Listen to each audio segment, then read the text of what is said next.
Not everything's about drugs. Why you hate to be Arabic so much? Because I hate the way they look at me. Where are my rights? That's my fault.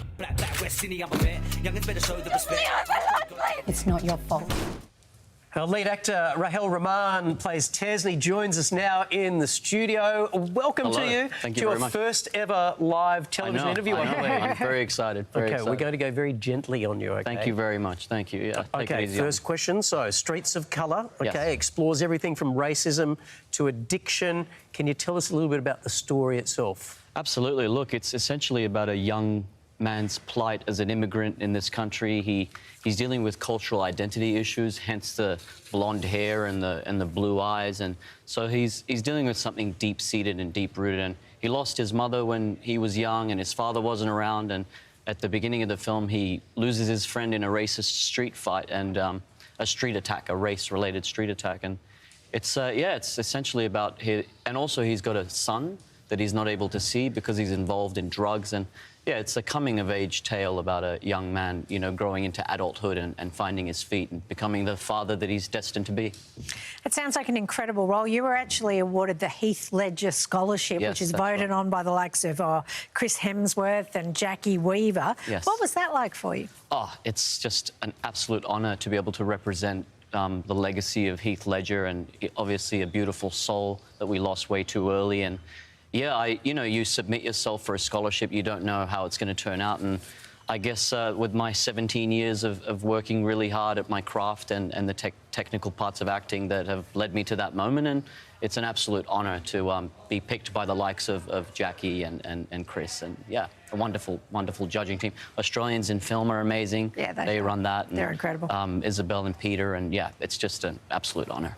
Not only are you kicking goals in film with some more films coming out soon, but also on the theatre. You worked with Michael Sheen in Amadeus and played the coveted role, big role of Mozart. Absolutely, Wow. yeah. You know, it's funny. It's such a wonderful role, and I never thought that I would be the actor to play it. But then when I got the audition and I read the character brief and the script and everything, I thought, wow, this is match fit. A rambunctious, young, naughty, you know, not that he's a genius, but I find myself to be quite eccentric as well, so I definitely related to that character. And all I had to do was just be able to talk like him, so yeah, absolutely. So it was absolutely wonderful. What was it like working with Michael Sheen? Oh, my God, like one of the great theatre actors around. And I'd watch on National Theatre Live some of the plays he's in, and he's just...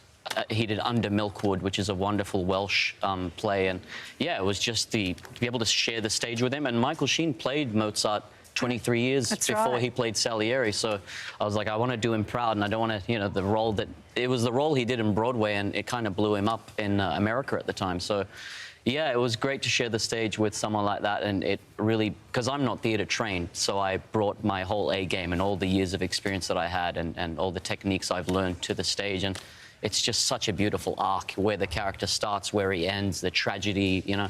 It was such a great experience. But you're having this great career whereby you can do a stage performance like that at Sydney Opera House, and then this really gritty drama, this film that you're doing now, which has a lot of realism about it. Yeah? Absolutely. Look, I myself, I'm a refugee. I survived the Kurdish genocide, you know, by Saddam Hussein. So we came here as refugees, and I was always able to mimic and do accents and voices. But yeah, well, a funny story. We shot this film right before COVID. So Mozart just happened December 2022 to January 2023. So it's funny how you watch a film you did years ago and you just go, wow, I don't remember doing those things, or being... Because you're so invested in the moment as an actor that you sort of forget it's just like real life. So when you watch it back on screen years later, you're like, wow, I really dug to a deep place, you know? Yeah. Well, the world's your oyster now. You're blowing up. Where to from here? Like, what roles are you interested in? Any particular people you'd like to work with? Absolutely. Look, with the Heath Ledger Scholarship, I plan on moving to LA soon. I've been very lucky. I've had quite consistent work here since, but I plan to go to LA and give it a shot there.